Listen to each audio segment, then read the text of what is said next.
Hello friends, family, world. Luke here with another video. This is part 2 of our overview of the Eurail Pass, so if you haven't watched part 1 already, check that out first. In this video I'll be getting down to the nitty-gritty a bit more, breaking down the cost comparison and letting you know which options ended up saving us the most money on our 2-month journey traveling by public transport in Europe. Alright, let's crunch the numbers.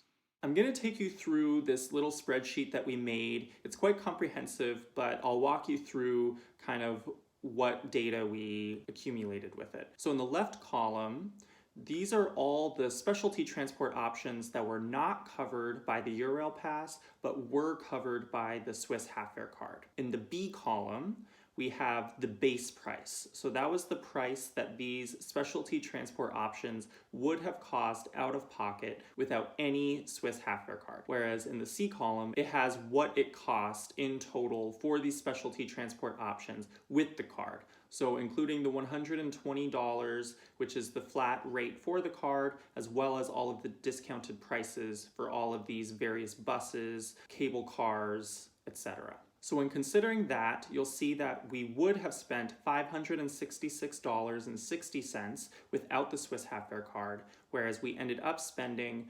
$401.30 with the Swiss half-fare card for a total savings of $165.30 for these specialty transport options. Moving on to the right side of this spreadsheet, with columns E through H, we broke down all of the potential transport costs for Switzerland as a whole. So what I mean by this is the total cost of not only the specialty transport options like the cable cars, cogwheel trains, buses, but also the more standard SBB run trains that are covered by Eurail. And we kind of split them into 4 different potential options. In column E, we have all of the Switzerland routes without any passes involved. So this would be the out-of-pocket cost if you had no pass whatsoever. In column F, we have the half-fare card alone option and not having a Eurail pass. In column G, we have having the Eurail pass alone and not getting the half-fare card. And then in column H, we have having the half-fare card as well as the Eurail pass, which is the option that we did end up going with. All right, so at the bottom here, you'll see the totals. So you'll look at this and think, at least for Switzerland alone, we actually ended up spending a bit more than we had to having both options, because what we ended up paying for the Switzerland portion of our trip with both of these passes, $1,279.30, whereas we could have just paid $974.90 if we had just got the half-fare card. But when we factored in our whole 2-month Eurail travel period, which started on July 1st in London and finished near the end of August in Warnemünde, Germany, we actually saw the results were a bit different. We factored in our entire trip over that 2-month period, so from the beginning to the end, not just Switzerland. In column D, you'll see the full price tickets, so the entire cost of the trip,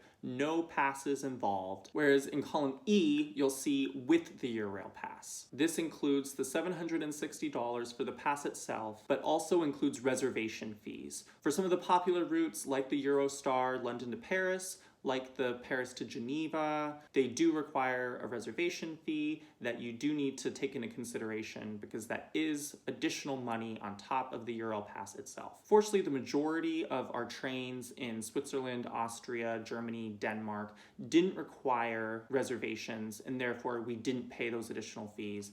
But other countries like France, Spain, they, from what we have heard, typically require reservations for every train, and it really adds up and really makes you consider if the Eurail pass is worth it in those instances. I also want to point out that we did factor in accommodations discounts because the Eurail pass does apply discounts at particular hostels, typically 10 to 15%. So that is a factor that we considered.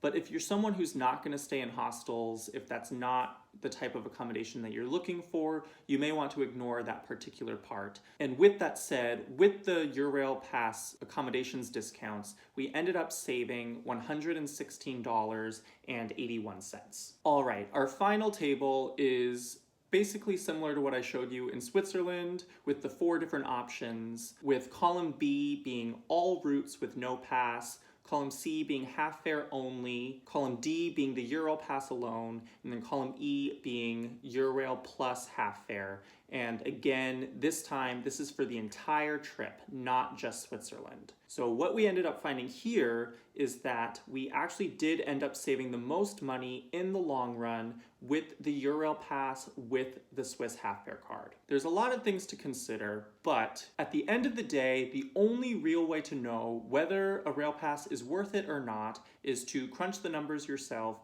and be self-aware enough to know your personal travel style and what you want to get out of your trip, as it can really vary quite widely based on the countries that you're visiting, as well as the length of your trip and your personal travel style. All right, guys, that is it for this video. If you found this video useful to you, be sure to give it a thumbs up, leave a comment down in the comment section down below, and subscribe if you haven't already. I make travel-related videos every Thursday, so stay tuned for that. See you soon. Bye.